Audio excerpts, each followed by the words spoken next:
Every 17 minutes, another transport from Krieg disgorges its cargo of the willing dead onto battlefields across the galaxy.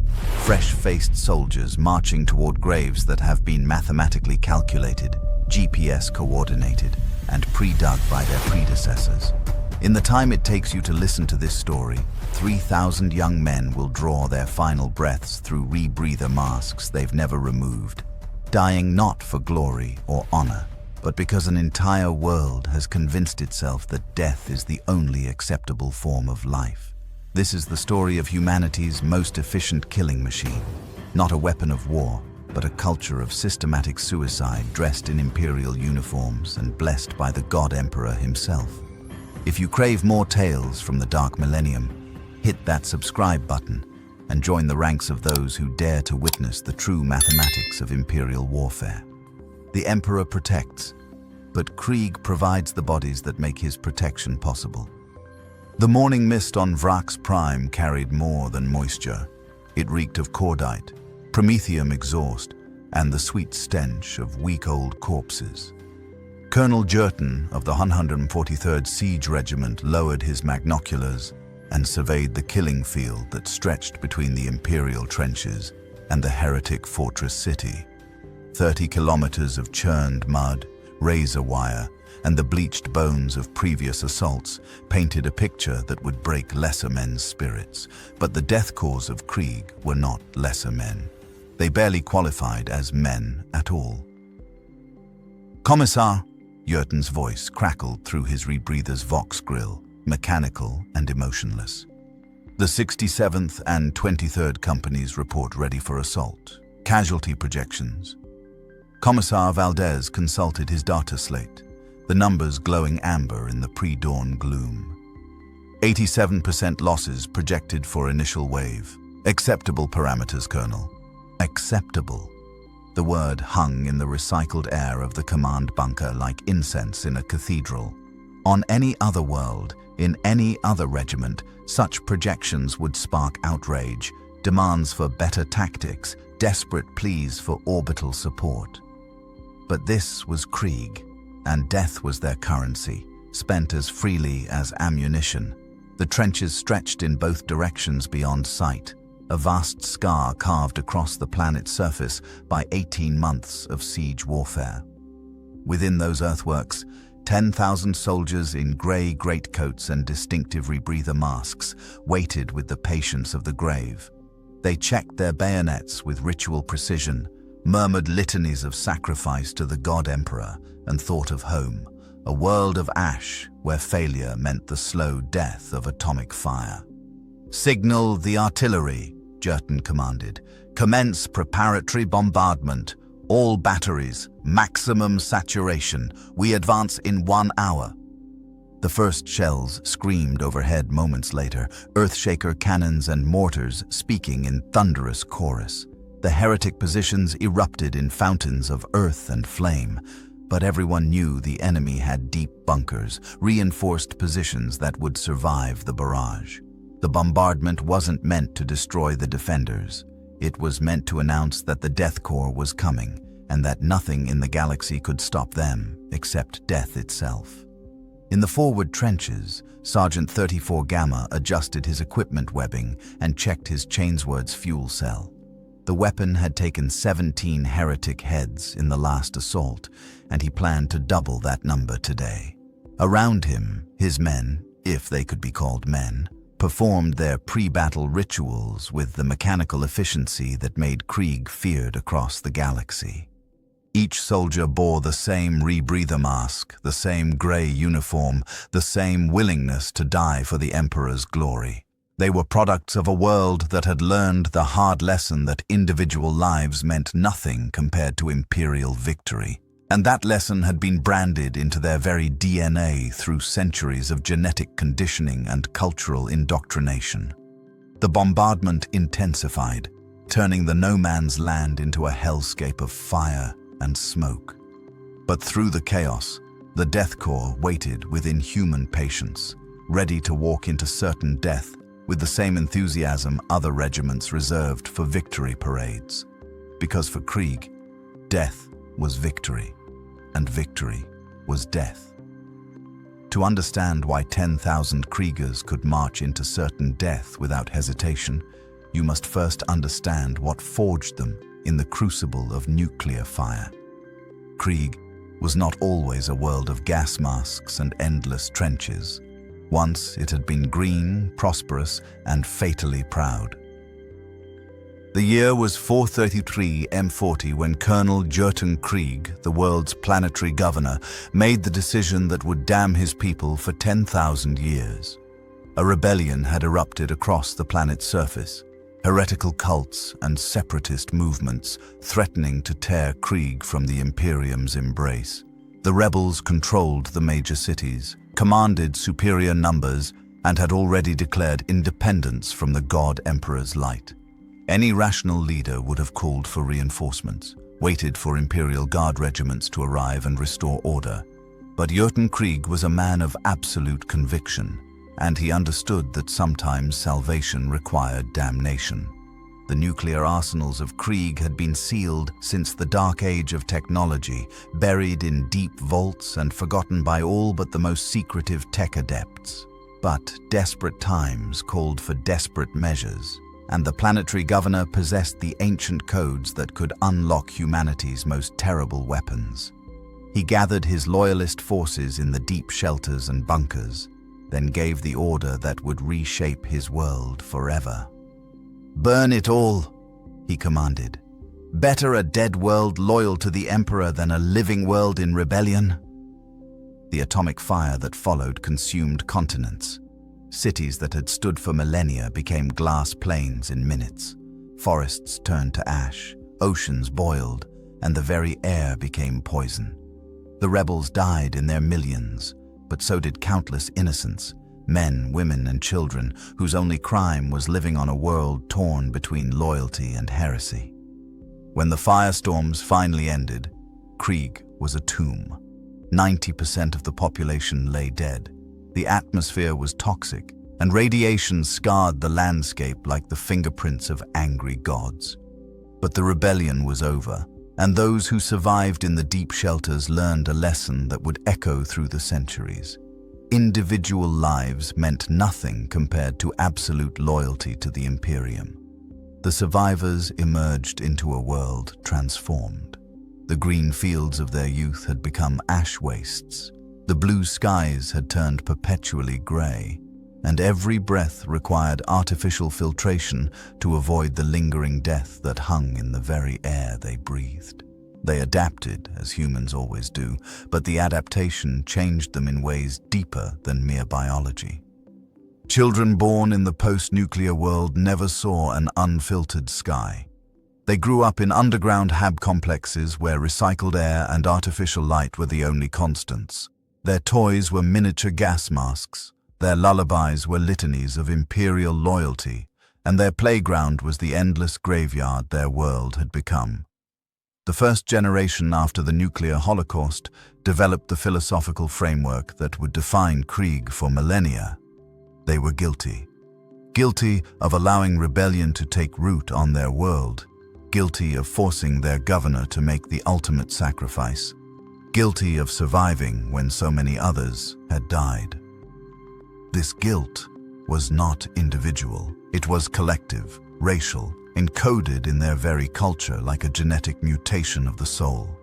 "We failed the Emperor once," became their creed. "We must never fail him again." This creed transformed into action. The survivors rebuilt their world as a fortress monastery dedicated to a single purpose, producing the most fanatically loyal soldiers in the galaxy. Every aspect of Krieg society was reorganized around military efficiency. Agriculture existed only to feed soldiers. Industry existed only to arm them. Education existed only to prepare children for death in the Emperor's service. Within 3 generations, the transformation was complete. Krieg had become a world where dying for the Emperor was not just an honor. It was the only way to achieve redemption for the sin of being born on a world that had once harbored rebellion. The Death Korps of Krieg was forged in those early years, when survivors' guilt and fanatic loyalty combined to create something unprecedented in Imperial history. An entire world whose greatest aspiration was to die gloriously for the Imperium. And they would get their wish, again and again, on 1,000,000 battlefields across the galaxy. Deep beneath Krieg's irradiated surface, in sterile chambers that never see natural light, the Imperium's most expendable soldiers are born not from love, but from duty. The Vitae Womb facilities stretch for kilometers through reinforced tunnels, their humming machinery producing the endless stream of warriors that feed the galaxy's hunger for loyal cannon fodder. Tech adept Magos Biologist Zerion 9 walked the inspection corridors with mechanical precision, servo skulls trailing in his wake like metallic familiars. His augmetic eyes scanned readouts that would horrify civilians from more civilized worlds. Production quotas, genetic templates, and casualty replacement schedules that treated human lives like ammunition statistics. "Current output is within acceptable parameters," droned his assistant, a junior tech priest whose flesh had been largely replaced by more reliable machinery. Batch 4 Alpha shows optimal aggression markers and reduced self-preservation instincts, recommended for frontline deployment. The Vitae Wombs themselves were marvels of Imperial biotechnology, though few outside Krieg would call them marvels. Vast, transparent cylinders filled with nutrient fluid, each containing a developing human form connected by umbilical cables to life support systems. Unlike natural birth, these children would never know a mother's touch, never hear a lullaby, never experience the warmth of unconditional love. Instead, they received carefully calibrated doses of Imperial doctrine through neural implants.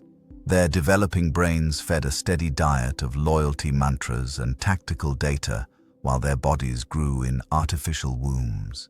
By the time they drew their first breath of filtered air, they already knew their purpose: to die gloriously for the God Emperor's glory. The genetic templates had been perfected over millennia of refinement. Each batch was designed for specific combat roles: siege specialists with enhanced resistance to chemical weapons, shock troops with modified pain receptors, support personnel with increased mathematical processing capabilities. But all shared common traits: absolute loyalty, minimal self-preservation instincts, and an almost supernatural tolerance for suffering. Batch 3 Gamma shows concerning variations, the tech priest reported, consulting his data slate. Several specimens display above-average emotional responses during loyalty conditioning. Recommend immediate termination and recycling. Magos Zerion paused at one of the development chambers, his augmetic eyes focusing on the floating figure within. The fetus was nearly mature, its features already showing the characteristic pale complexion of those who would never see unfiltered sunlight. Small tubes delivered oxygen directly to its developing lungs, preparing them for a lifetime of breathing through rebreather apparatus. No, the Magos decided after a moment's calculation. Emotional responses can be useful in command positions. Transfer these specimens to officer track development. Their increased empathy may serve as motivational tools for standard troops. The production process was horrifyingly efficient. From conception to battlefield deployment took exactly 16 standard Terran years. Accelerated growth in the wombs reduced natural gestation to mere months, followed by intensive conditioning in the youth training facilities. By age 10, these children could field strip a lasgun blindfolded. By 15, they had memorized the complete Imperial infantryman's uplifting primer and could recite casualty statistics for major campaigns spanning the last millennium. They learned no art, no music, no literature beyond military manuals.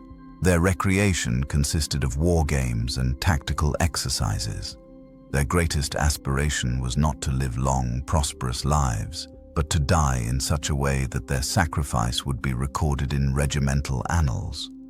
The nurseries were sterile chambers where hundreds of identical cribs held identical infants, each marked only with alphanumeric designations: 47 Beta, 83 Gamma, 156 Delta. Names were luxuries the Death Korps could not afford. Individual identity led to individual desires, and individual desires led to self-preservation instincts that interfered with military efficiency. Caretaker servitors tended to the infants with mechanical precision, providing exactly the minimum nutrition and stimulation required for proper development. There were no lullabies, only recorded litanies of imperial loyalty played through speakers mounted in each crib. No toys, only miniature weapons and training devices designed to develop muscle memory for combat techniques they would need to master. Production quota for this cycle? Magos Zerion inquired as they completed their inspection. 47,812 viable specimens, came the response. Deployment begins in 6 months, pending completion of final conditioning phases. Nearly 50,000 new soldiers, all bred for the singular purpose of dying in the Emperor's service. They would march to their deaths with the same mechanical precision with which they had been created, another cog in the vast machine of imperial warfare. In the depths of Krieg's artificial wombs, humanity's future was being mass-produced, one expendable life at a time. In the command bunker of the 219th Siege Regiment, Watchmaster Corvain spread tactical maps across the steel table like a mortician preparing bodies for burial. Each grid square represented potential graves, each objective marker a calculated expenditure of human lives. This was the mathematics of war distilled to its purest form. Death as a resource to be spent wisely. Bunker Complex 77 Alpha. Corvain's voice rasped through his rebreather as he pointed to a fortified position marked in red ink. Intelligence estimates 400 heretic defenders, heavy weapons emplacements, interlocking fields of fire. Required force expenditure. Captain 23 Kappa consulted his data slate, running calculations with the cold precision of a cogitator. Standard assault doctrine suggests 3-to-1 ratio for entrenched positions, factoring defensive advantages and expected casualties. Optimal force allocation, 2,400 infantry supporting armor, preliminary artillery barrage. Acceptable losses: 73% for initial assault wave, 61% for secondary wave, 42% for exploitation phase. The numbers hung in the recycled air like incense. On any other world, such projections would be cause for horror, desperate searches for alternative strategies, pleas for additional support. But in the Death Korps of Krieg, acceptable losses were simply another factor in the tactical equation. Watchmaster Corvain traced supply lines on the map with one finger, each route marked with estimated casualty rates and replacement schedules. The logistics of death were as complex as those of life, perhaps more so. Dead soldiers required body bags, grave registration, notification of next of kin facilities back on Krieg. Living soldiers required food, ammunition, medical supplies, and the countless small luxuries that kept morale functional. Dead soldiers, in many ways, were less expensive. Timing considerations. Corvain continued his methodical planning. Dawn assault optimal. Enemy observation reduced. Our forces maintain night vision advantage through optical equipment. Artillery preparation commences at 0400 hours. Infantry advance at 0530. Expected breakthrough by 1200 hours. Consolidation complete by 1800. The planning continued with mechanical precision. Which companies would form the first wave? Always the expendable units, the fresh recruits whose deaths would teach valuable lessons to survivors. Which veterans would form the exploitation force? Experienced soldiers whose survival might be tactically useful for the next objective. Which units would remain in reserve, not to preserve lives, but to ensure mission completion regardless of casualties. Medical support was planned with the same cold logic. Field hospitals were positioned not to save lives, but to return wounded soldiers to combat as quickly as possible. Those too severely injured for rapid treatment were administered the Emperor's Peace, a last bolt to the brain that freed up medical resources for soldiers who might fight again. Chemical weapons deployment? Captain 23 Kappa inquired, highlighting sectors of the map with yellow markers. Preliminary gas attack at 0415 hours, chlorine-promethium mixture, designed to force defenders into sealed positions. Our forces advance in full chemical protection gear. Expected friendly fire casualties, minimal. The use of chemical weapons was another calculated decision. The Death Korps had been breathing filtered air since birth. Gas masks were as natural to them as bare faces to other Imperial citizens. Their enemies, lacking this conditioning, would be forced into bunkers and sealed positions where concentrated artillery could eliminate them efficiently. Every aspect of the assault had been planned with actuarial precision. Communication protocols that assumed command structure destruction, supply chains that factored in porter casualties, even the post-battle cleanup operations, including the harvesting of useful equipment from their own dead and the proper disposal of heretic corpses according to Imperial sanitation standards. Reinforcement schedules? Corvain asked, consulting a separate set of documents. Transport vessels from Krieg arrive every 72 hours. Current replacement rate, 8,000 soldiers per week. Anticipated casualties for this sector, 6,000 per week. Net positive replacement factor. Sustainable indefinitely. Sustainable indefinitely.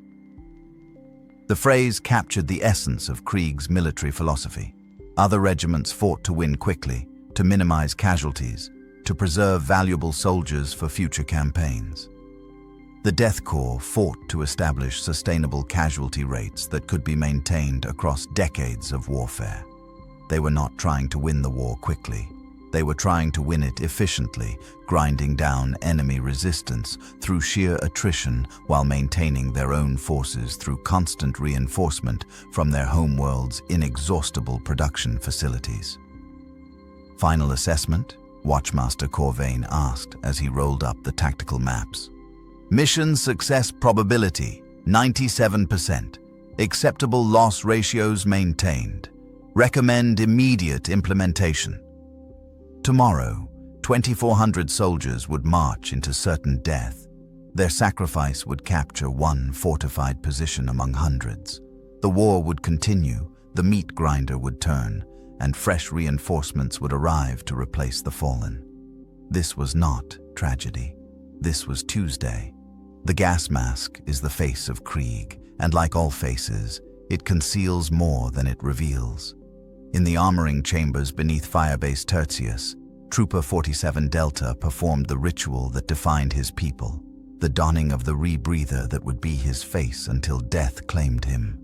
His hands moved with practiced precision, checking each seal, each filter, each connection point that would keep the poisoned air of a hostile galaxy from his lungs.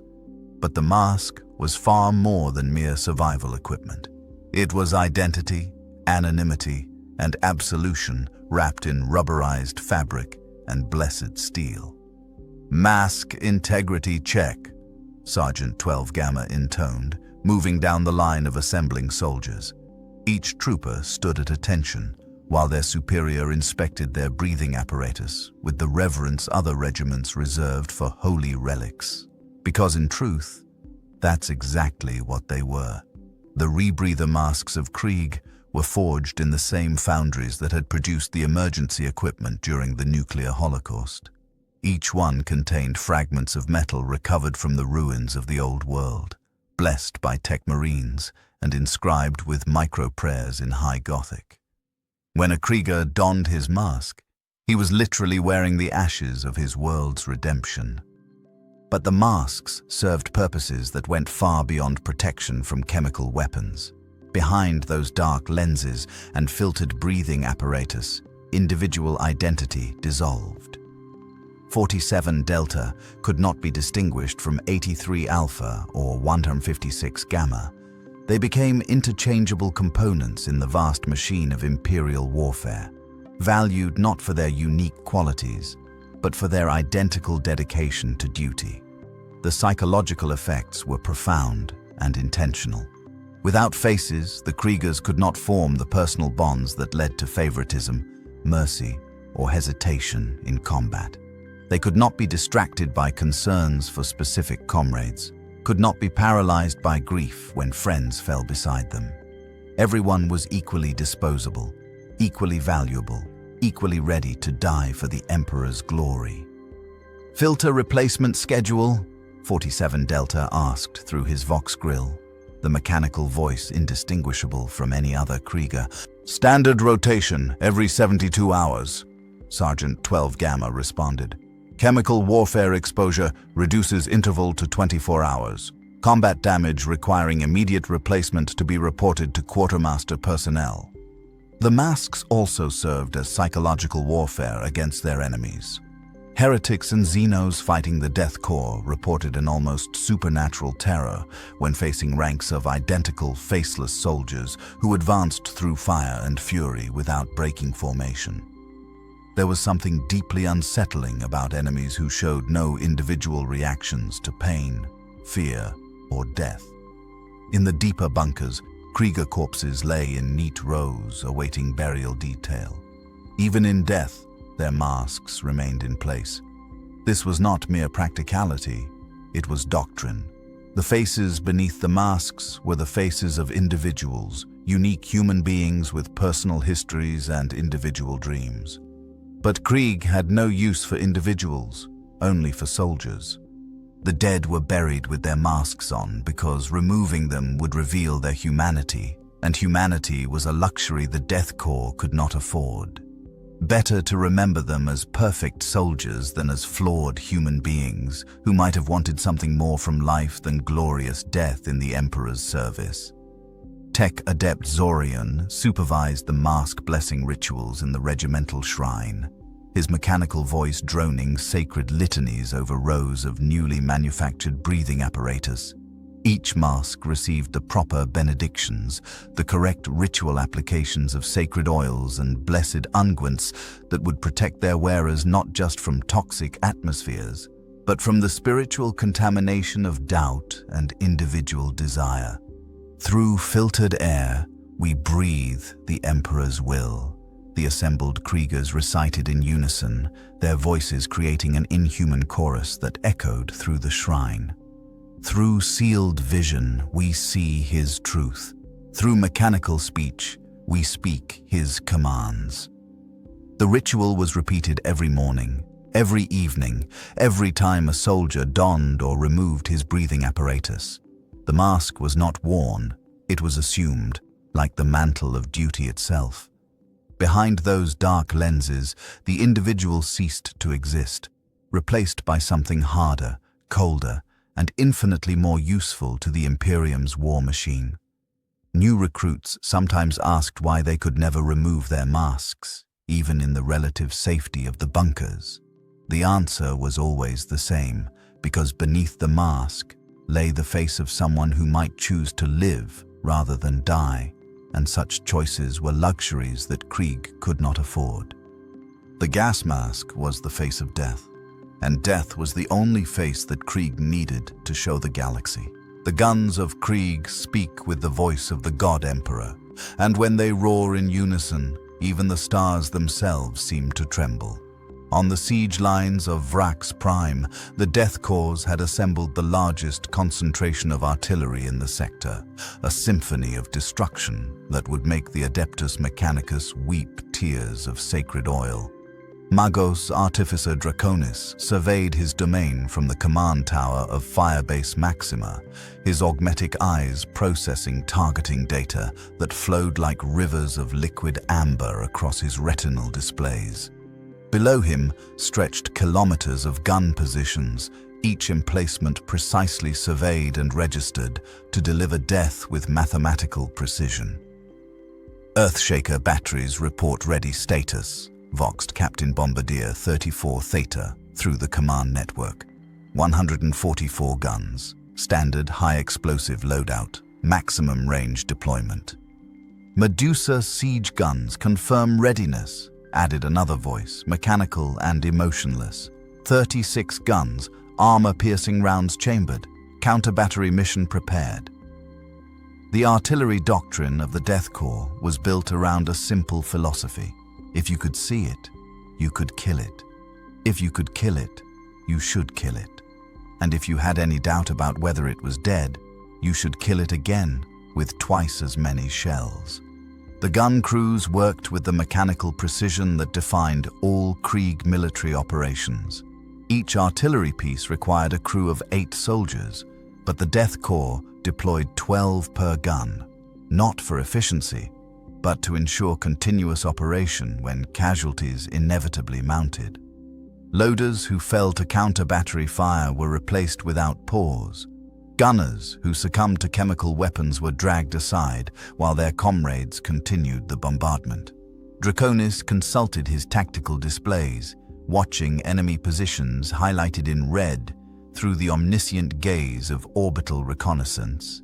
Each target had been assigned a priority classification and corresponding ammunition expenditure. Bunker complexes received high explosive barrages designed to collapse reinforced structures. Troop concentrations received airburst shrapnel rounds that would shred flesh and break morale. Command positions received precision strikes from the mighty Colossus bombard mortars, their massive shells capable of vaporizing everything within a 100-meter radius. "Commence preliminary bombardment," Draconis commanded, his vox-amplified voice echoing across the gun lines. "All batteries, fire for effect." The first salvo erupted like the birth of a new sun. 180 artillery pieces fired simultaneously, their muzzle flashes turning the pre-dawn darkness into a strobe-light nightmare of orange flame and white-hot metal. The sound was beyond human description, a physical force that hammered eardrums and shook the ground beneath the gunners' feet. The shells screamed overhead in perfect parabolic arcs, their trajectories calculated by cogitator banks that processed wind speed, atmospheric pressure, target elevation, and a dozen other variables with inhuman precision. 40 seconds later, the first impacts lit the horizon with flowers of fire and destruction. But this was merely the opening movement of a much larger symphony. "Second battery, adjust fire 200 meters north," Draconis ordered, watching the fall of shot through augmented vision systems that penetrated smoke and flame like the eyes of an avenging angel. "Third battery, continuous fire on grid 77 Alpha. Fourth battery, counter-battery fire on enemy positions quadrant 12. The bombardment settled into the rhythm that would define the next 6 hours. A continuous methodical destruction of everything that might pose a threat to advancing Krieg infantry. Each gun crew worked like perfectly synchronized machinery, loading, aiming, firing, and reloading with the mechanical efficiency that made the Death Korps feared across the galaxy. Shell casings accumulated around each gun position like brass mountains, the spent metal still smoking from the heat of propellant discharge. Servitor loaders moved among the guns with fresh ammunition, their mechanical forms impervious to the noise and chaos that would have driven normal humans mad within minutes. The enemy attempted to respond with their own artillery, but Krieg counter-battery fire was swift and merciless. Radar detection systems identified hostile gun positions within seconds of their first shots, and concentrated fire from a dozen Earthshaker batteries would reduce them to smoking craters before they could reload. "Target assessment," Draconis requested after 3 hours of continuous bombardment. 87% of designated targets show complete destruction, reported his aide. Remaining positions assessed as combat ineffective. Recommend infantry advance. The artillery had spoken, and the enemy had listened. Now it was time for the Death Korps' infantry to deliver the final message, written in blood and bayonet steel. In the forward trenches of the 67th Company, Trooper 68 Alpha cleaned his lasgun with the ritualistic precision that defined every aspect of a Krieger's existence.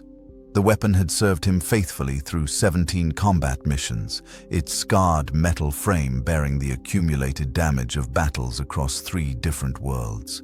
Tonight, it would serve him for the final time. The mission briefing had been delivered with the same mechanical efficiency that governed all Death Korps operations. Objective: neutralize enemy strongpoint designated target Sigma 9. Method: direct frontal assault across 800 meters of open ground. Expected casualties: total 68. Alpha felt no fear at this pronouncement, no surge of self-preservation instincts that plagued soldiers from other worlds. Fear was for those who valued their individual existence above their duty to the God Emperor.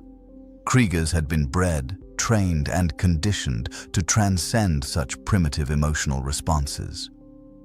Final equipment inspection, announced Sergeant 23 Delta, moving down the firing step where 30 soldiers prepared for their last dawn. Each man stood at attention while their non-commissioned officer examined their gear with the thoroughness of a tech priest blessing sacred machinery. Gas mask seals, intact. Rebreather filters, fresh. Laser gun charge pack, full. Bayonet, sharp enough to shave with. Frag grenades, properly armed. Personal effects, none. Individual possessions were discouraged as they fostered attachment to life rather than acceptance of death. 68.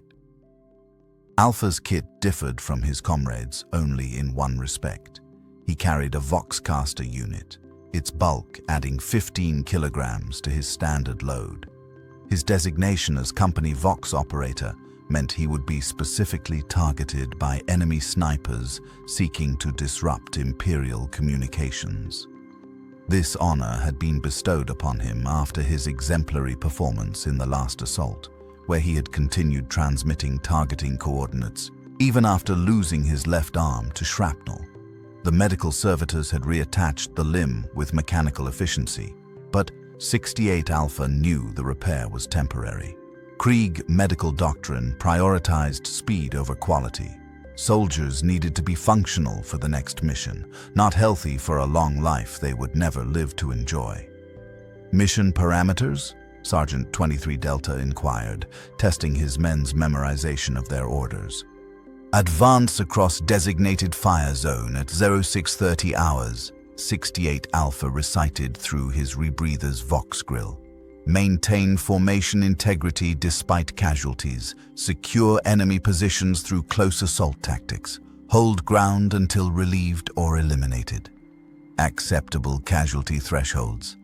All casualties acceptable in service of mission completion. The catechism continued through each aspect of the mission plan.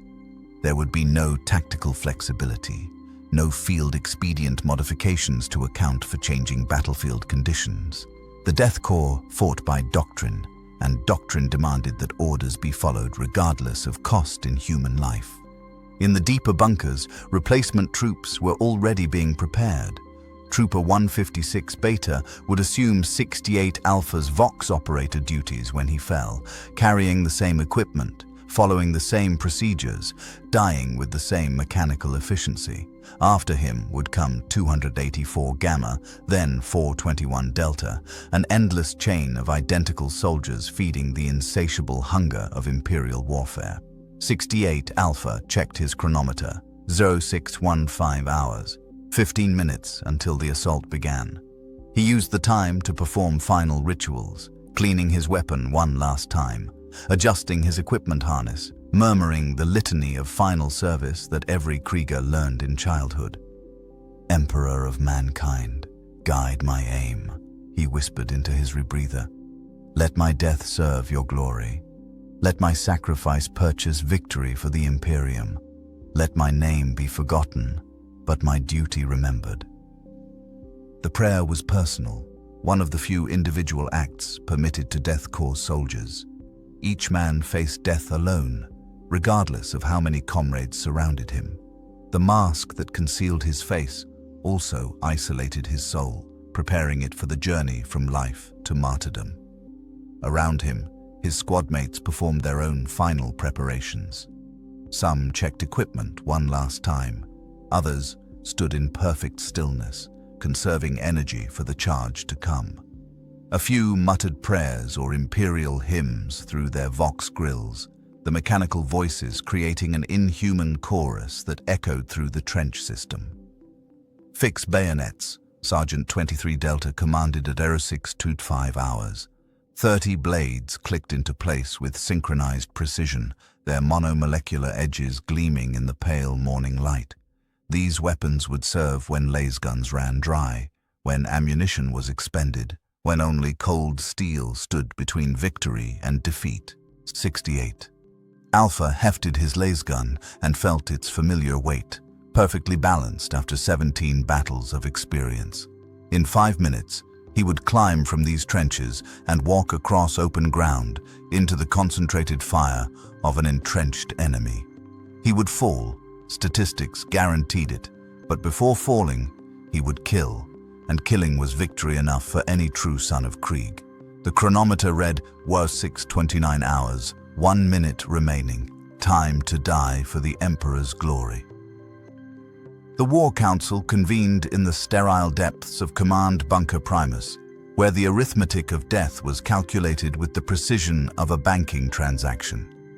Around the steel table sat the architects of attrition, men who measured victory not in ground gained, but in acceptable ratios of imperial blood to enemy destruction.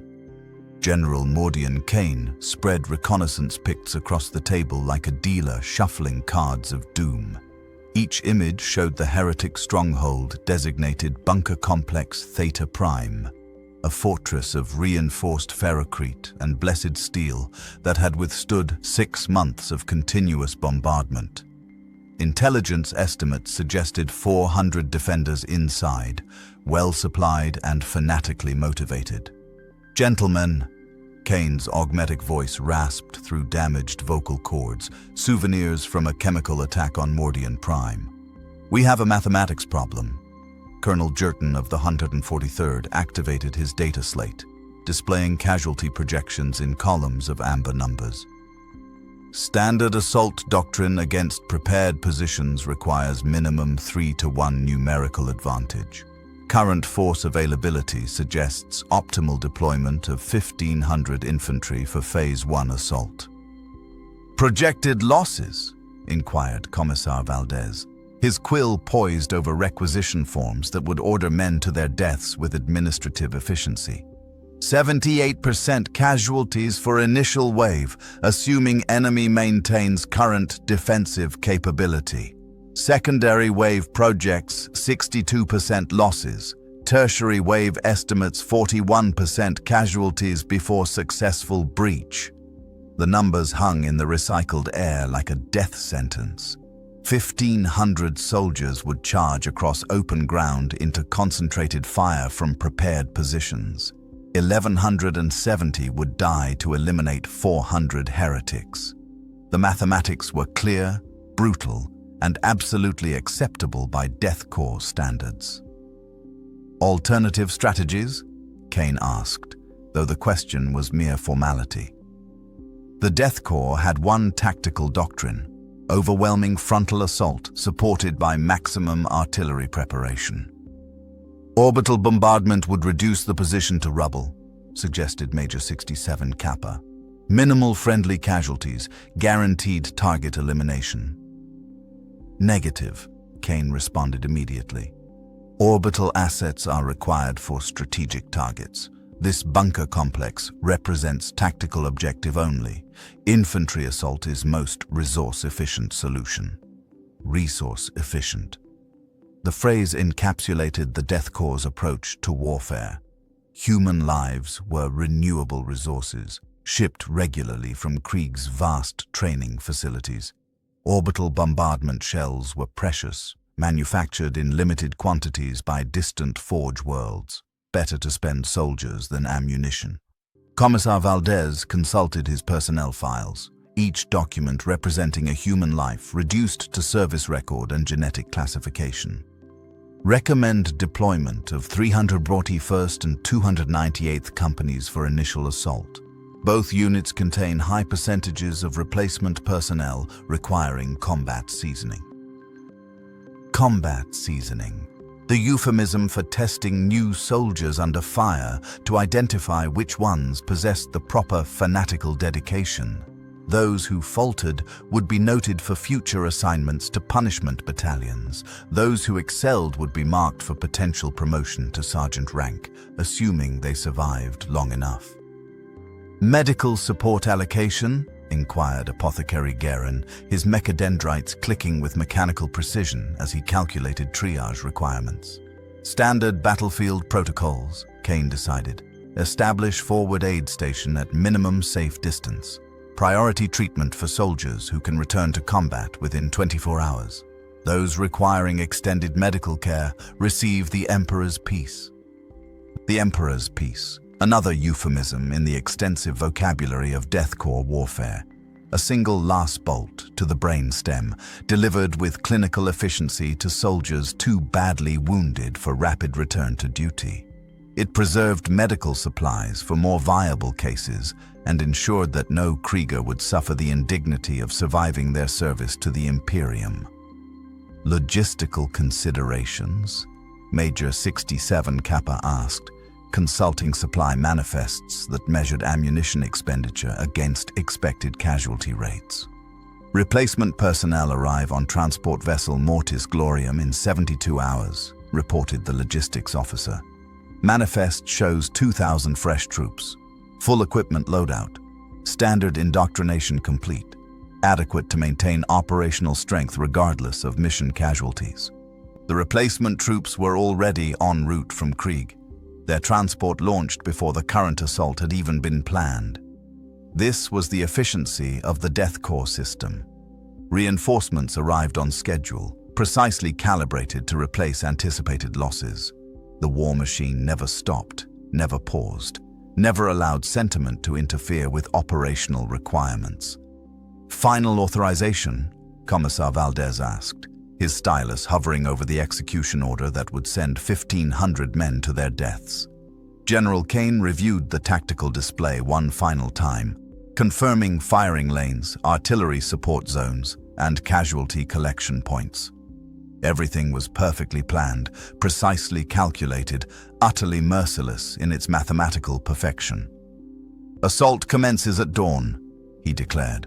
All available artillery support, maximum saturation bombardment, infantry advance on schedule, expected completion time, 6 hours from initiation to objective secured. 6 hours to eliminate 400 heretics at the cost of over 1,000 Imperial lives. On any other world, with any other regiment, such projections would be considered catastrophic failure. But this was the Death Korps of Krieg, where catastrophic failure was simply Tuesday's operational tempo. The War Council dispersed to prepare their respective elements for the slaughter to come. The chemical fog rolled across no man's land like the breath of dying gods, a yellow-green miasma that transformed the battlefield into a vision of hell itself. Through this toxic shroud, the Death Korps of Krieg advanced with the mechanical precision of clockwork soldiers, their rebreather masks turning each breath into a mechanical wheeze that sounded like the galaxy's death rattle. Trooper 68 Alpha felt the familiar weight of his full chemical protection gear as he moved through the poisonous haze. The rubberized oversuit trapped his body heat, creating a personal sauna of recycled sweat and filtered air. But discomfort was irrelevant when measured against the Emperor's glory. Around him, the ghostly forms of his squad mates emerged and vanished in the toxic mist, like spirits haunting their own battlefield graves. The chemical barrage had been precisely calculated by the regiment's gas warfare specialists, a cocktail of chlorine, phosgene, and promethium-based accelerants that would penetrate most conventional protective equipment within minutes. But the Death Korps had been breathing filtered air since birth, their lungs conditioned for toxic environments, their equipment tested in the poisoned atmosphere of their homeworld.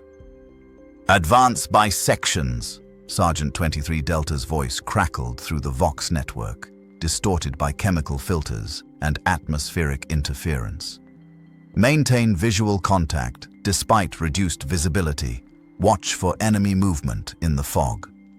The toxic cloud provided perfect concealment for the advancing Kriegers, but it also concealed enemy positions and potential ambush sites.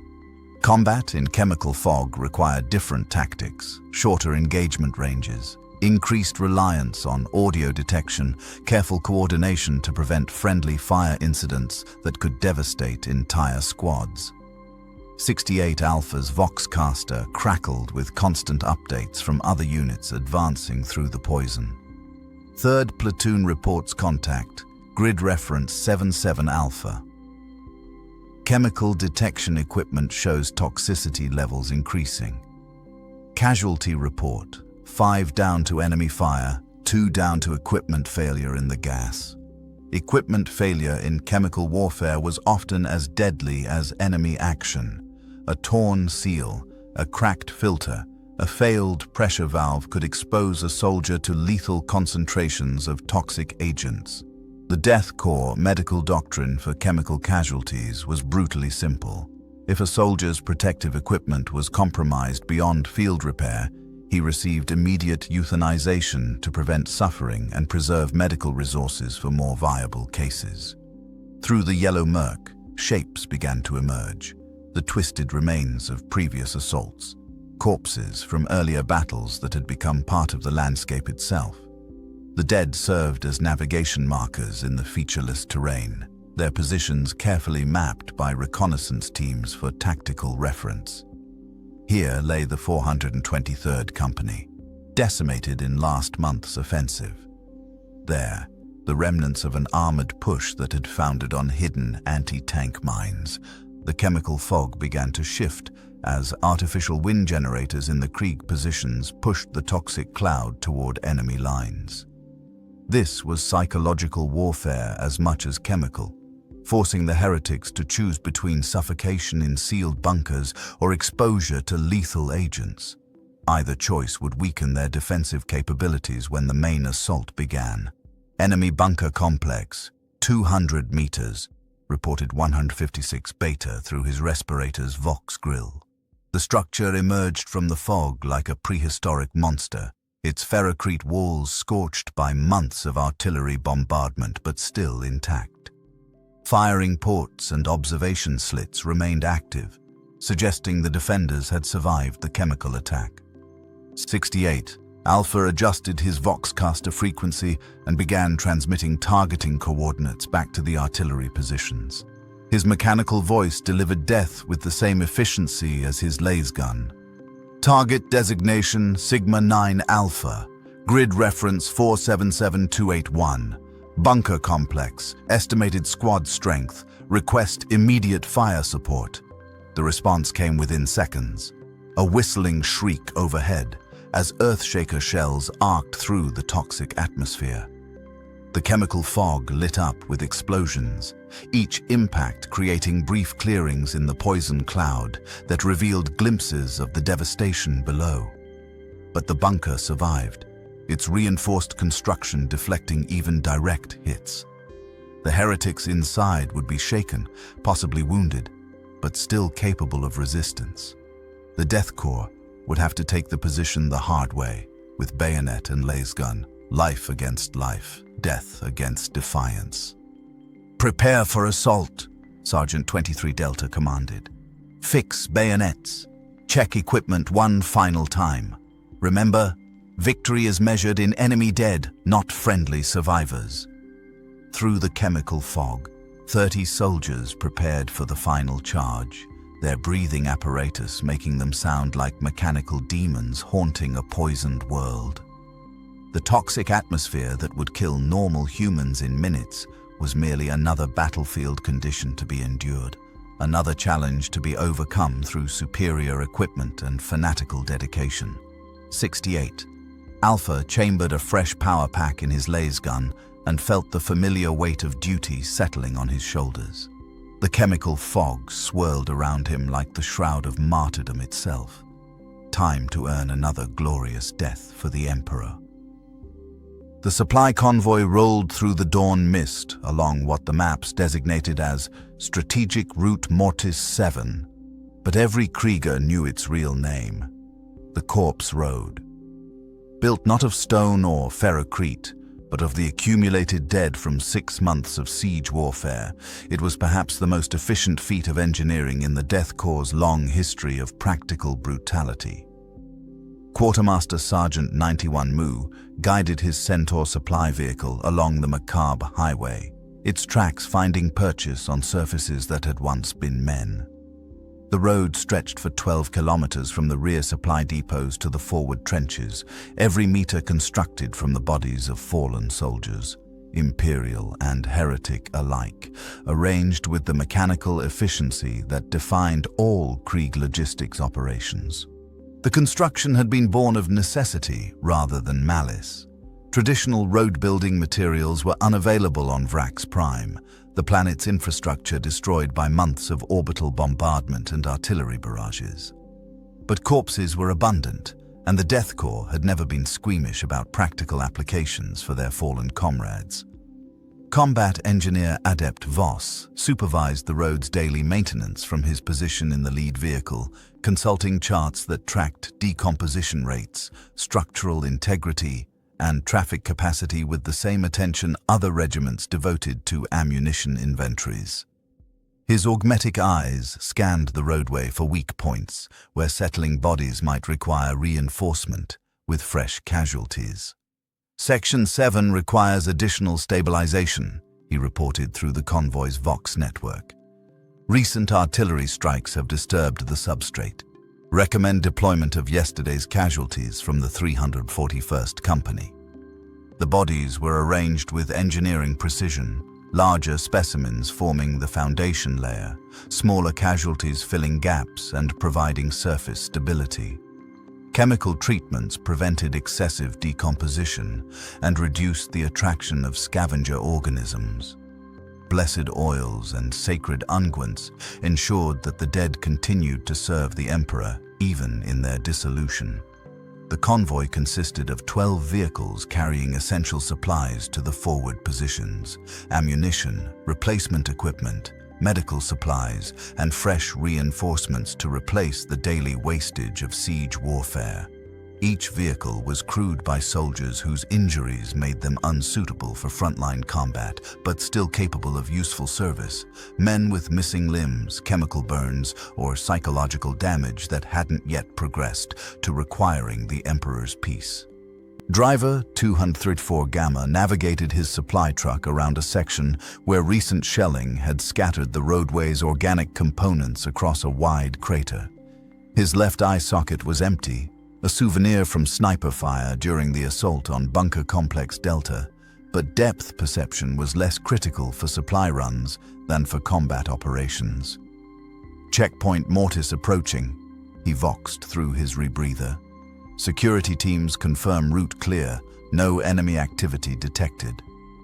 The checkpoint itself was built into a hill of accumulated dead, its firing positions and communication bunkers carved directly into the compressed remains of previous battles. Guard posts were reinforced with the bones of particularly large casualties. Chaos Space Marines and corrupted Ogryn, whose skeletons provided excellent structural support. Corporal 67 Tau emerged from the checkpoint bunker, his radiation detector clicking steadily as it measured the low-level contamination that permeated everything on Vrax Prime. His unit was responsible for road security, ensuring that enemy infiltrators didn't plant explosives in the corpse construction, monitoring for signs of chaos corruption that might animate the dead, and harvesting useful equipment from fresh casualties. Traffic status report, 91 Mu requested as his convoy paused at the checkpoint. Standard flow maintained, 67 Tau responded, consulting his data slate. 14 convoys processed since dawn. No interdiction attempts. Road integrity holding within acceptable parameters. The pause allowed the quartermaster to observe the checkpoint's secondary functions. Salvage teams worked methodically through recent additions to the roadway, stripping useful equipment from the dead with the efficiency of factory workers. Laser guns, ammunition, personal effects, even intact organs for the regiment's medical facilities. Nothing was wasted in the Death Korps supply chain. A detail of penal legionnaires worked under guard to compress and arrange new arrivals, their shovels and compaction equipment maintaining the roadway's structural integrity. These men had committed the ultimate crime in Death Korps' eyes. They had attempted to survive when ordered to die. Their punishment was to serve as construction workers, building roads from their more obedient comrades. Continue to forward positions, 67 Tau authorized, raising the checkpoint barrier. The convoy resumed its journey along the Corps Road, passing milestones that marked significant battles. Kilometer marker 7 indicated the site where the 156th Regiment had made their final stand against a heretic counterattack, their bodies now serving as the foundation for the war effort that continued around them. Marker 9 commemorated the sacrifice of an entire armored company, their crew's remains providing excellent road surface when mixed with the ferrocrete from their destroyed vehicles.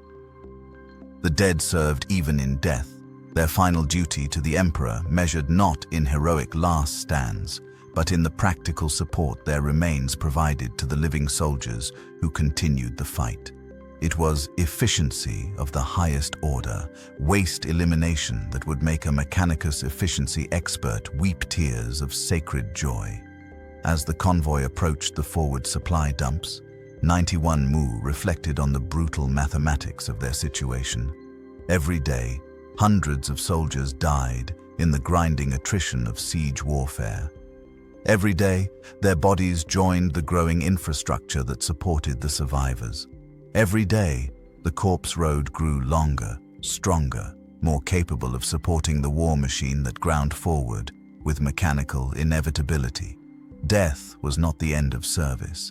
It was simply a transition to different duties.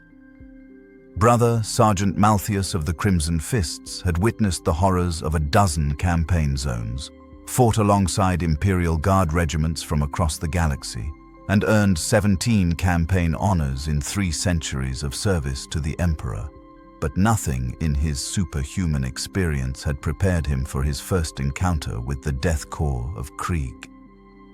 The Astartes watch station overlooked the killing fields of Vrax Prime, where the morning's assault was entering its 4th hour. Through his autosenses, enhanced to superhuman acuity, Malthius observed the methodical advance of the 234th Siege Regiment across terrain that would have broken lesser formations within minutes. "Throne of Earth," whispered Brother Culdris beside him, his own enhanced vision tracking the carnage below. "They're still advancing." The Death Korps line moved with mechanical precision through concentrated enemy fire, each soldier maintaining exact spacing and formation despite casualties that would have shattered any normal regiment's cohesion. When a man fell, the soldier beside him stepped slightly closer to his remaining neighbor, closing the gap without breaking stride or returning fire prematurely. Malthius activated his Vox unit and contacted the Death Korps command frequency. "Colonel Jerton, this is Brother Sergeant Malthius. Your casualties are approaching 70%. Do you require Astartes support?" The response came immediately, delivered in the mechanical rasp that all Kriegers shared through their rebreather apparatus. "Negative, Brother Sergeant. Casualties within acceptable parameters. Astartes support not required at this time." 70% casualties, acceptable parameters. The Space Marine watched as another squad was scythed down by heavy stubber fire, 5 soldiers falling in as many seconds. The survivors continued their advance without pause, without acknowledgement of their fallen comrades, without any sign of the psychological trauma that would incapacitate normal humans. "Brother Sergeant." Culdris pointed to a section of the battlefield where a single Krieger continued advancing despite losing his left leg to shrapnel. The soldier crawled forward on his belly, dragging his lasgun, maintaining formation with his squad until a second enemy salvo finally silenced him permanently. This was dedication that transcended normal human psychology. The Space Marines had been created through gene seed implantation, psycho-conditioning, and centuries of indoctrination to achieve superhuman devotion to duty. But these Kriegers were baseline humans who somehow matched Astartes-level fanaticism through nothing more than cultural programming and environmental conditioning. "How is this possible?" Caldris asked, his enhanced intellect struggling to process what his senses reported. Maltius consulted his tactical display, which showed the Krieg advance as a series of red dots moving steadily across the battlefield, despite constant attrition. "They are what we might have become, brother, if our creators had been less concerned with preserving individual excellence and more focused on mass production of expendable zealots." A Vox transmission crackled through their communications array, Death Korps' battle chatter that provided insight into their inhuman psychology.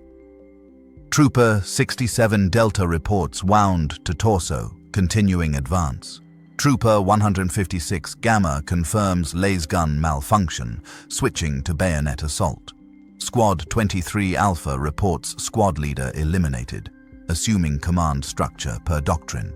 No emotion in the transmissions, no requests for medical support, no pleas for tactical withdrawal. The Kriegers reported their injuries and equipment failures with the same mechanical efficiency they used for ammunition counts and grid coordinates. Maltius watched a particularly disturbing scene unfold below. A wounded Krieger, his rebreather mask shattered by enemy fire, continued his advance while slowly suffocating in the toxic atmosphere. Rather than seek medical aid or fall back to safety, the soldier maintained formation until hypoxia finally claimed him. His body fell in perfect alignment with his squad's advance, adding another corpse to the harvest of Imperial devotion. "Their casualty tolerance exceeds even our own," Caldris observed. "How do they maintain unit coherence with such losses?" The answer became apparent as fresh reinforcements moved up from the rear positions, identical soldiers in identical equipment, taking the exact positions of their fallen comrades without briefing or orientation. The replacement process was so seamless that the attacking formation never wavered, never showed gaps, never revealed the massive casualties it had sustained. "They are not individuals," Maltius realized. "They are components in a war machine, each one perfectly interchangeable with every other. When a part breaks, it is replaced immediately with an identical component." A new Vox transmission interrupted his observations. "Colonel Jerton to all Imperial forces. Objective secured. Casualty report, 89% losses within projected parameters. Requesting immediate reinforcement to consolidate position. 89% casualties to take a single bunker complex. Nearly 900 soldiers dead or wounded to eliminate perhaps 50 heretics." By any rational military standard, it was a catastrophic failure that should result in courts-martial and tactical revision. But the Death Korps measured success differently. The objective had been taken. The enemy position had been eliminated. The mission had been completed exactly as planned, with casualties precisely matching pre-assault projections. This was victory, Krieg style, mathematical, ruthless, and utterly effective. Brother Sergeant Maltius closed his Vox unit and turned away from the killing fields below. He had seen enough to understand why the Death Korps was both feared and respected throughout the Imperium. They were not superhuman like the Astartes, not blessed with enhanced genetics or divine gene seed. They were something perhaps more disturbing. Perfectly ordinary humans who had been transformed into living weapons through nothing more than systematic brutalization and cultural programming. They were what happened when an entire world decided that individual human life was less valuable than collective duty to the Emperor, and they were absolutely terrifyingly effective. The final assault began at dawn on the 197th day of the siege of Vrax Prime, when the accumulated weight of Death Korps determination finally shattered the last heretic stronghold like a hammer breaking rotten wood. Colonel Jerton stood in his forward command post, watching 20,000 soldiers advance in perfect formation across the corpse-strewn wasteland that had once been a city. The 143rd, 298th, and 67th Siege Regiments moved as one organism, their grey uniforms creating a tide of mechanical death that flowed around obstacles and reformed without pause. Artillery preparation had lasted 18 hours, reducing the enemy positions to rubble and flame, but Jerton knew the heretics would still fight with the desperation of the damned. "All companies report ready for final assault," voxed Major 34 Kappa through the command network. "Casualties from preliminary bombardment, minimal. Enemy response, sporadic but organized." Minimal casualties. In Death Korps terminology, this meant fewer than 300 soldiers lost to counter-battery fire and chemical weapons. Any other regiment would consider such losses catastrophic before the actual assault even began, but the Kriegers had long since learned that death was simply another battlefield condition to be managed and overcome. The objective was Citadel Mortis, the final bastion of heretic resistance on Vrax Prime. Intelligence suggested over 2,000 defenders remained inside, well supplied and fanatically motivated. But numbers meant little when facing the arithmetic of attrition warfare. The Death Korps would simply continue feeding soldiers into the meat grinder until resistance crumbled through sheer exhaustion. "First wave advancing," reported Captain 67 Theta as 5,000 soldiers emerged from the forward trenches in perfect synchronization. They moved at the regulation advance pace, neither rushing toward glory nor hesitating before death, but maintaining the mechanical rhythm that defined all Krieg military operations.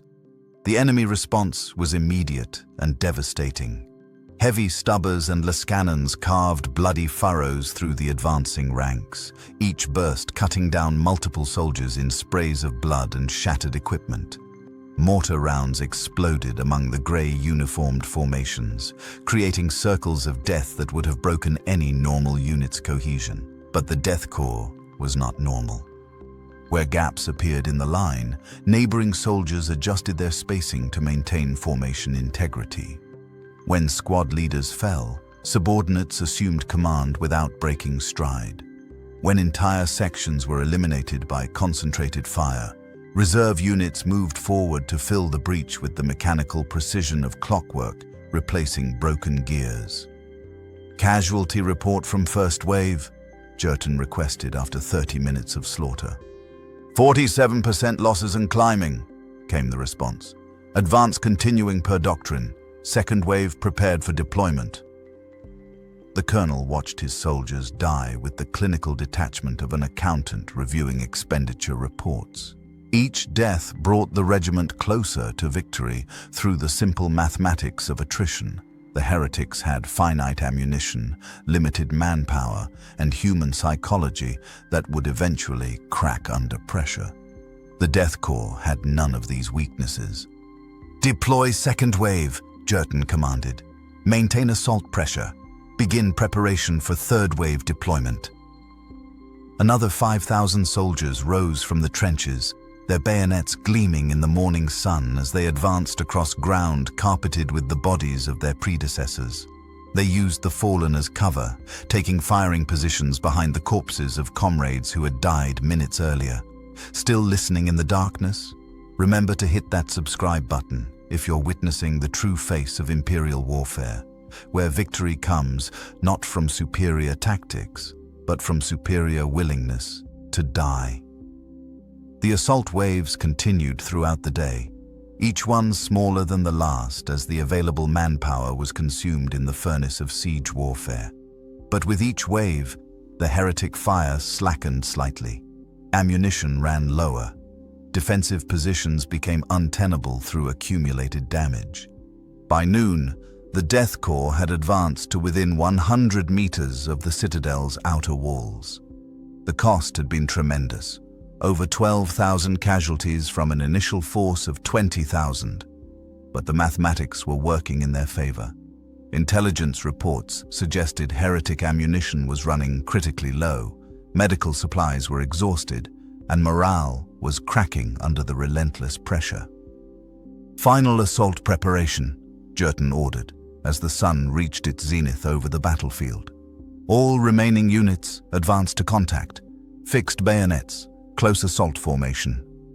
The last 8,000 soldiers of the Death Korps rose from their positions and began the final charge across the killing ground. They moved not as individual warriors seeking personal glory, but as components of a vast machine designed for a single purpose: the complete elimination of enemy resistance through overwhelming application of expendable human life. The heretics made their last stand in the citadel's courtyard, firing frantically into the grey tide that surged over their broken walls like a flood of mechanical death. But they were fighting mathematics now, not men, and mathematics always won in the end.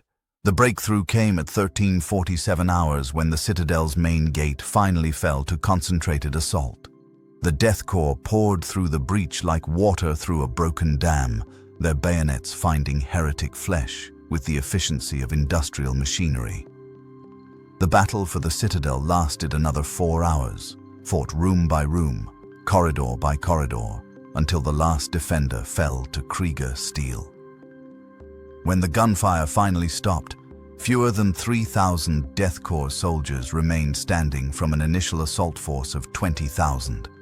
But Citadel Mortis had fallen, and with it, the last organized resistance on Vrax Prime.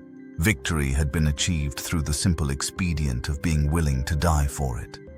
The silence that followed victory was more unsettling than the roar of battle had ever been. In the ruins of Citadel Mortis, Colonel Jerton walked among the dead with the measured pace of an inspector reviewing inventory, his augmetic leg clicking against the broken ferrocrete with mechanical regularity. Around him, the few surviving Kriegers went about the grim business of consolidating their Pyrrhic triumph. 3,000 survivors from 20,000 deployed. In any other regiment, such losses would be mourned as catastrophic failure, regardless of objectives achieved. But the Death Korps measured success differently.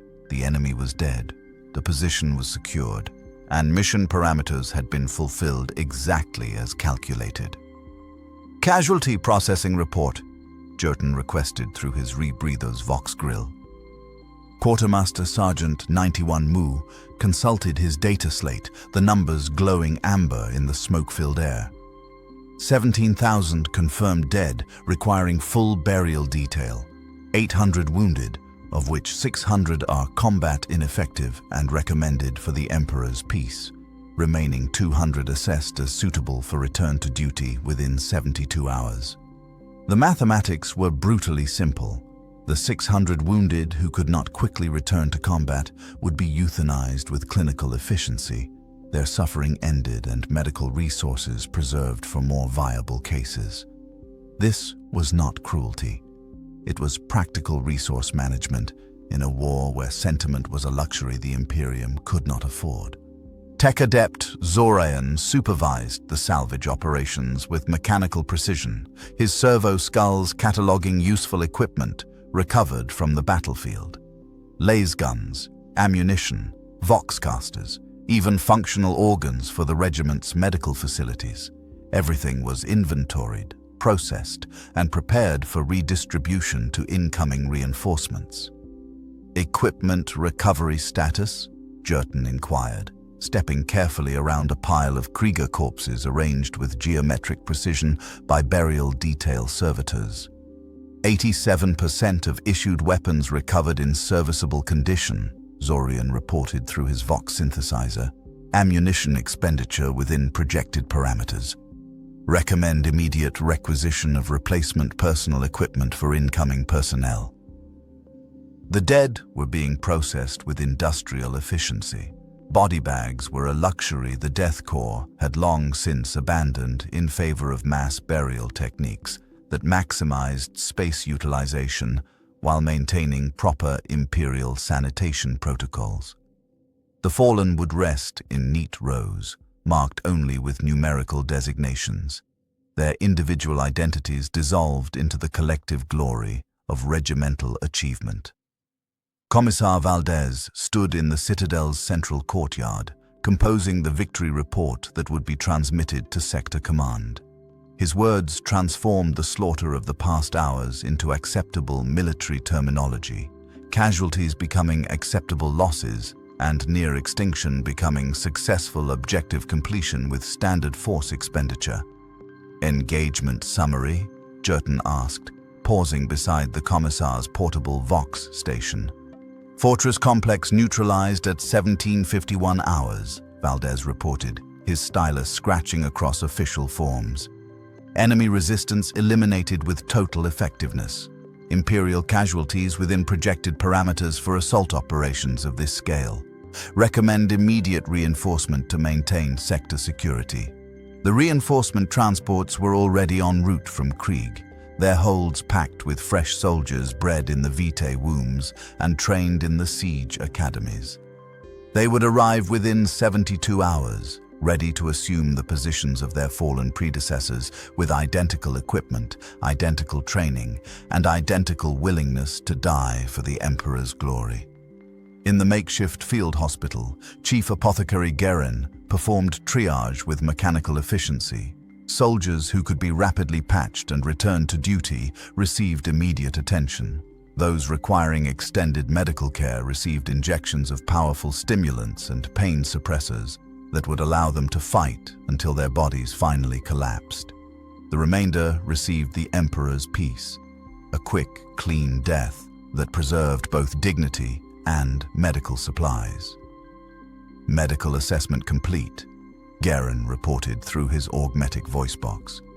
200 personnel cleared for return to active duty, remainder processed according to standard protocols. The processed remainder, 400 soldiers who had died quietly in the hospital tent rather than loudly on the battlefield. Their deaths were recorded with the same administrative precision as ammunition expenditure or equipment losses. In the Death Korps, there was no distinction between dying in combat and dying from wounds. All service ended the same way, with numerical notation in regimental archives. Sergeant 23 Delta, one of the few squad leaders to survive the assault, supervised the establishment of defensive positions among the ruins. His men, 12 survivors from a company that had started the day with 120 soldiers, worked with mechanical efficiency to prepare firing positions and communication points. "Defensive preparation status?" Jerton inquired, observing the work with professional detachment. "Fortifications adequate for holding action pending reinforcement arrival," 23 Delta responded through his rebreather. "Remaining personnel assigned to overlapping fields of fire.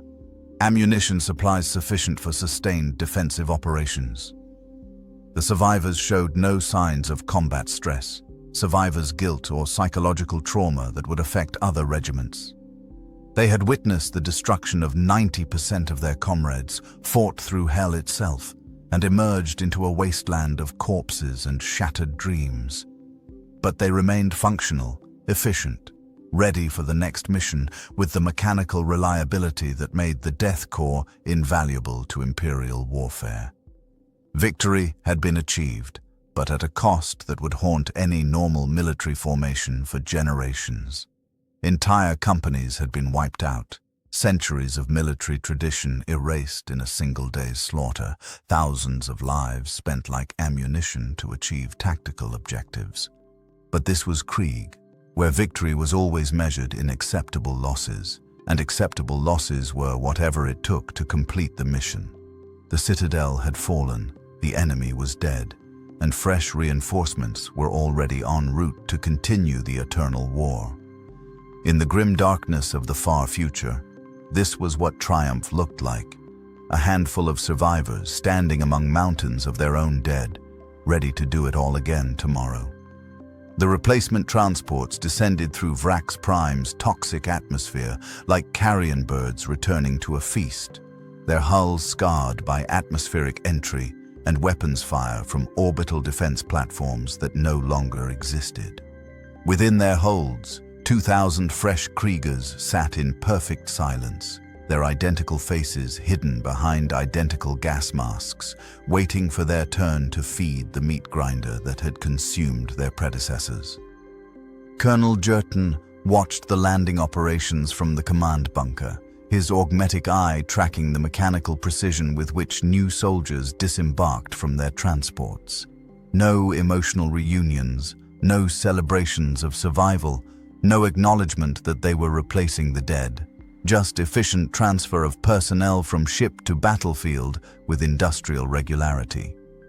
Replacement manifest confirms full-strength restoration, reported Quartermaster Sergeant 91 Mu, consulting his data slate as the new arrivals formed orderly ranks. 2,000 personnel, standard equipment loadout, indoctrination complete, ready for immediate deployment. The new soldiers were indistinguishable from those who had died taking the Citadel. Same grey uniforms, same rebreather masks, same mechanical movements that marked products of Krieg's training academies. They carried the same weapons, bore the same numerical designations, possessed the same willingness to die that had defined their predecessors. Sergeant 156 Beta emerged from the first transport, his equipment webbing arranged with regulation precision. He had been bred in the same Vitae Wombs as the men who died in yesterday's assault, trained in the same siege academies, indoctrinated with the same fanatical loyalty.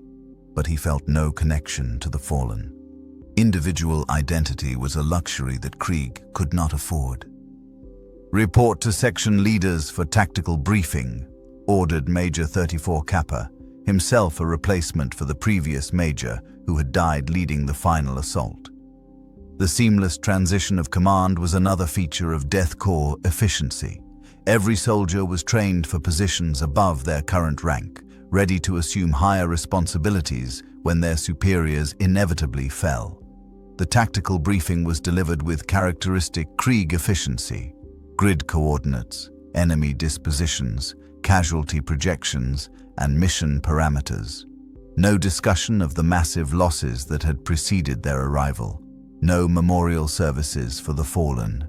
No acknowledgement that they stood on ground watered with the blood of their genetic brothers. Next objective, Bunker Complex Omega-7, Major 34 Kappa announced, indicating positions on the tactical display. Intelligence estimates 600 heretic defenders. Projected casualties, standard assault parameters. Standard assault parameters, 70 to 80% losses for successful objective completion.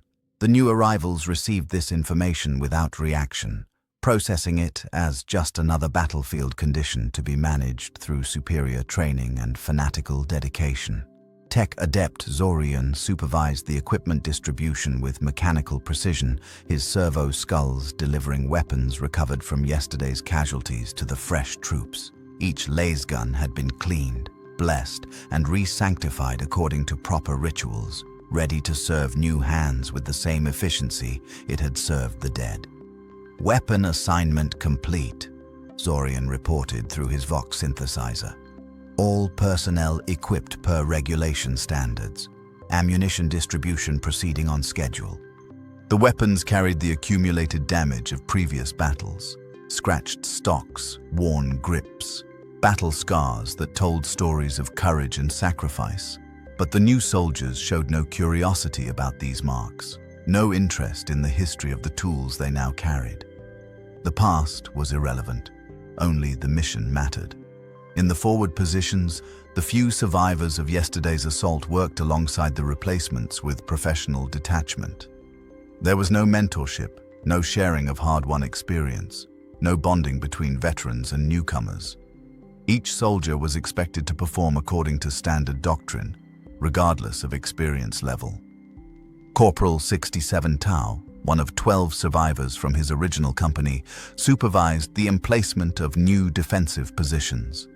Around him worked soldiers whose numerical designations he recognized, identical to men who had died beside him hours earlier. But he felt no confusion, no grief, no psychological discomfort at this replacement of the dead. "Defensive preparations complete," 67 Tau reported.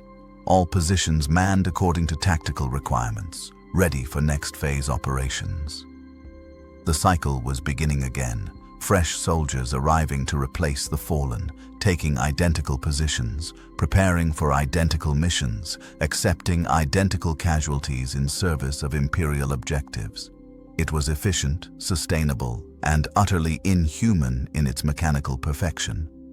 Commissar Valdez reviewed personnel files for the new arrivals, each document identical to thousands of others in regimental archives. Same genetic templates, same training scores, same psychological profiles that guaranteed absolute loyalty and acceptable performance under fire. Personnel assessment complete, Valdez reported to Colonel Jerton. All replacement personnel certified combat ready. No psychological screening required. Standard Death Korps conditioning protocols confirm readiness. The new soldiers had been designed for this moment, bred in artificial wombs, trained from childhood, conditioned to accept death as their highest aspiration. They were not individuals with personal hopes and dreams, but components in a vast machine designed for single purpose, the systematic application of expendable human life in service of imperial objectives. As night fell over Vrax Prime, the replacement troops settled into their positions with mechanical precision. Tomorrow would bring new battles, new casualties, new opportunities to demonstrate their worthiness through glorious death. And when they fell, fresh transports would bring identical replacements to continue the cycle. This was the true horror of the Death Korps, not their willingness to die, but their complete replaceability. Each soldier was interchangeable with every other, each death meaningless, except as a statistical entry in casualty reports. The meat grinder would continue to turn, fed by an inexhaustible supply of identical components, until every enemy of the Imperium lay dead beneath the boots of Krieg's children. The eternal war machine of Krieg turns with the mechanical precision of a cosmic clockwork, its gears lubricated with blood and its springs wound by sacrifice. From the deepest bunkers of high command to the blood-soaked trenches of the front lines, the system operates with industrial efficiency that would make the Adeptus Mechanicus weep tears of sacred oil. This is not warfare as other worlds understand it. This is mathematics made flesh, attrition elevated to art form. In the strategic planning chambers beneath Krieg's irradiated surface, Magos General Malthin reviewed casualty projections that spanned decades of future warfare. His cogitator banks processed data streams from 100 active campaign zones, calculating replacement rates, training schedules, and genetic template modifications with inhuman precision. Each number represented thousands of lives, but the Magos General saw only statistical variables in equations of planetary conquest. "Current production output maintains acceptable ratios," droned his aide, a tech priest whose flesh had been largely replaced by more reliable machinery. "Vitae Womb facilities operating at 97% capacity. Training academies processing standard quotas. Transport vessels maintaining regular delivery schedules to active combat zones." The numbers were staggering in their scope. Every day, Krieg's facilities produced 800 new soldiers, bred, trained, and conditioned for immediate deployment to battlefields across the galaxy.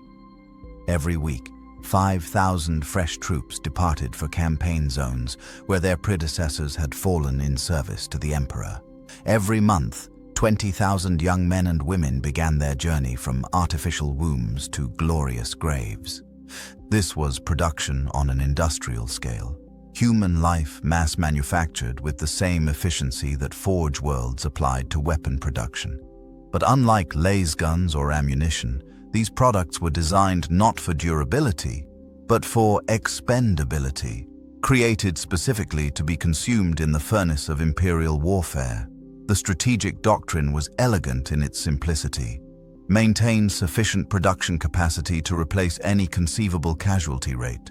deploy forces in numbers that guaranteed mission success regardless of losses, and never allow sentiment to interfere with operational efficiency. Other worlds produced heroes. Krieg produced corpses in precisely calculated quantities. Field Marshal Voss reviewed campaign reports from across the segmentum, each document a testament to Death Korps' effectiveness measured in acceptable casualties and completed objectives. Vrax Prime, successful, 89% casualties. Mordian Hive, secured, 73% losses. Cadia Defense Network, operational, 94% force attrition. The mathematics were always the same. Massive casualties in exchange for tactical objectives, sustainable through constant reinforcement from the homeworld's inexhaustible production facilities. Victory through arithmetic, success through statistics, glory through the simple expedient of being willing to die for it in greater numbers than any enemy could match. Strategic assessment for next operational cycle, Marshal Voss inquired, his augmetic voice processing tactical data with mechanical efficiency. 47 active campaign zones requiring reinforcement, came the response. Projected deployment, 160,000 personnel over next standard year. Casualty projections, within historical norms.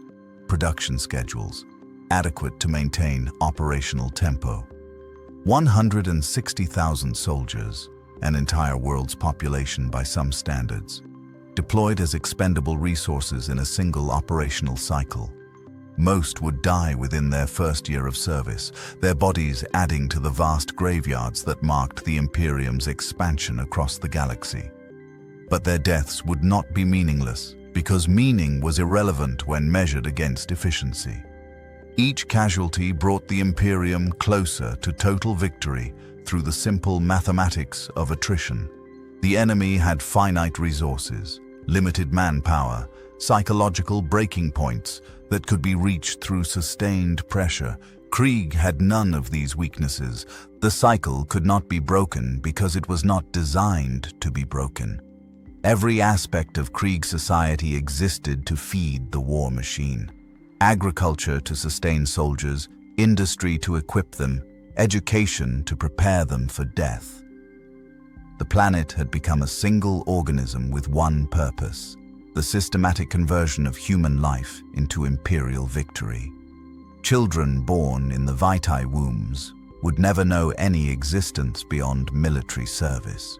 They would grow up in training facilities, learn warfare as their first language, and march to their deaths with the same mechanical precision with which they had been created.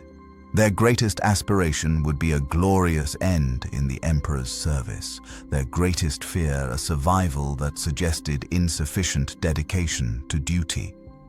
And when they fell, as statistics guaranteed they must, fresh replacements would step forward to fill their positions, carrying identical weapons, following identical doctrine, accepting identical casualties in pursuit of identical objectives. The machine would continue to turn, grinding forward with mechanical inevitability until every enemy of the Imperium lay dead beneath the boots of Krieg's children. This was the true horror of the Death Korps, not their brutality, but their sustainability. They had solved the fundamental problem of warfare by removing the human element that made casualties unacceptable. Death was not tragedy, but transition. Individual loss, not grief, but simple resource expended in service of larger purpose. The meat grinder would never stop turning, because it was fed by an inexhaustible supply of identical components, each one perfectly willing to die for the Emperor's glory. In the grim darkness of the 41st millennium, where war is the only constant and death the only certainty, the Death Korps of Krieg stands as monument to humanity's capacity for both sacrifice and horror. They are the Imperium's answer to the fundamental mathematics of galactic warfare, an endless supply of expendable devotion feeding the insatiable hunger of eternal conflict. Their story is not one of heroism in any traditional sense, for heroes are individuals, and Krieg has no use for individuals. It is instead the story of an entire civilization that chose collective suicide over individual survival, transforming guilt into weapon and shame into strength. They are the children of a world that learned the hardest lesson of imperial existence, that in the vast scheme of galactic warfare, personal lives mean nothing compared to absolute victory. The trenches of Vrax Prime will eventually be filled with other corpses, the bunkers taken by other regiments, the objectives secured by other forces. But the Death Korps will continue their eternal march across 1,000,000 battlefields, leaving trails of grey, uniformed dead in their wake, like seeds scattered across the galaxy. Each casualty will be replaced with mechanical precision, each loss absorbed without sentiment, each death transformed into victory through the simple arithmetic of attrition. This is their gift to the Imperium, not courage or skill or tactical brilliance, but the systematic removal of death's sting through mass production of the willing dead.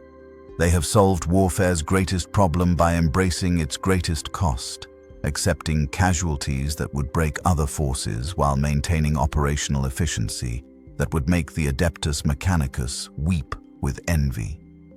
The Emperor protects, the saying goes, but Krieg provides the corpses that make his protection possible. In the end, perhaps that is legacy enough for any world, to have found a way to make even death serve the cause of human survival across the stars. The meat grinder turns eternal, fed by an inexhaustible supply of grey uniformed devotion, grinding forward toward a victory that may never come, but will never be abandoned. For in the Death Korps of Krieg, the journey truly has become the destination, and the destination is always the same. A glorious death in the Emperor's service. The Emperor protects. More stories await.